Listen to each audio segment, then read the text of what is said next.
विशाला जी को।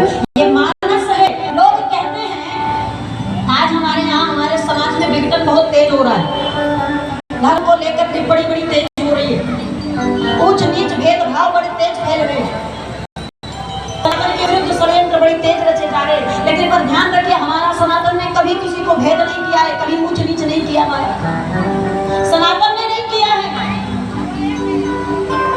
सनातन तो सीधे सीधे कहता है, गले से लगाने का सामर्थ्य रखता है। किसी भी जाति का व्यक्ति क्यों ना हो, कोई भी जाति हो, निषाद जैसे केवट को गले से लगा लिया भरत भैया राम जी ने। भेद किया क्या? हुआ भेद। गिद्धराज जटायु को गोद में उठा लिया, भीलनी की जाति जो सबरी माँ को अपनी माँ बना लिया। अरे कैसा भेद राम जी ने किया। हमारा सनातन कहीं भेद नहीं कहता, हमारे राम जी कहीं भेद नहीं करते। सनातन कहता है, राम जी कहते हैं, सर्वे भवन्तु सुखिनः सर्वे सन्तु निरामयाः सर्वे भद्राणि पश्यन्तु मा कश्चित् दुःखभाग् भवेत्। एकमात्र राम जी जो ये कहते हैं कि सब सुखी हो, वो एक नहीं कहते कि वही सुखी हो जो हमें मानते हो। वो ये नहीं कहते जो मेरी पूजा कर रहे हैं वही सुखी हो, नहीं, सब सुखी हो, सब निरोगी हो, सबका कल्याण हो, सब सुखी जीवन जिए। यहाँ भेद नहीं है, सनातन में भेद नहीं है, हमारे मन में भेद है, हमारे समाज में भेद है। कोई ना कोई भीमक बनकर आकर हमारे आपके यहाँ पर भर देता है, भेद पैदा कर देता है। उस भेद में मत जाइए, इसको सुनिए, समझिए, जानिए, उसके बाद टिप्पणी करिए। ये सनातन भेद नहीं करता है। सनातन तो वो वट वृक्ष है कि जिसकी छांव में कोई भी व्यक्ति आवे तो ये शीतलता ही प्रदान करता है, कल्याण भी करता है। ये सनातन का कार्य है, ये किसी को कष्ट नहीं दे सकता है। इसलिए किसी के बहकावे में मत आइए। कोई कुछ भी कहे, आप बस अपने मनमस्त हाथी की तरह अपनी चाल चलते चले जाइए।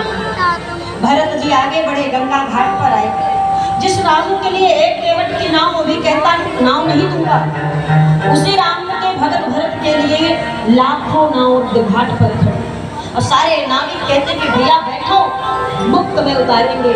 ये भगवान और भक्त की व्यवस्था का अंतर है। जिस भगवान के लिए एक भी नाव नहीं, उसी भगवान के भक्त के लिए लाखों नाव है। भगवान से कई गुना ज्यादा तो महिमा भगत की है महाराज। इतनी व्यवस्था भक्त के लिए है, सो भगवान के लिए नहीं है। विचार के लिए भक्त बनने से कितना फायदा है। सब के सब नैया पर सवार हुए, गंगा पार हुए, त्रिवेणी संगम स्नान किए। भरत जी बैठ कर देख रहे थे। किसी ने कहा, भरत आप भी स्नान कर लो। भरत बोले ना। क्यों?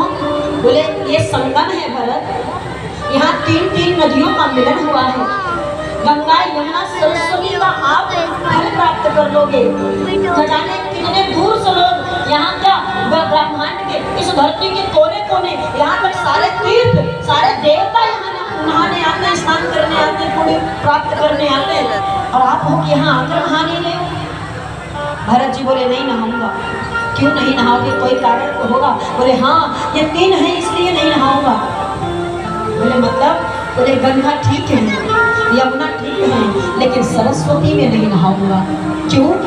बोले सरस्वती के कारण ही मंथरा की मति मारी गई थी, और मैं भी स्नान किया और सरस्वती मेरी भी मति मार दी, तो मैया को मनाने के बजाय मैं वापस घर लौट जाऊंगा। मैं नहीं जाने वाला स्नान करने।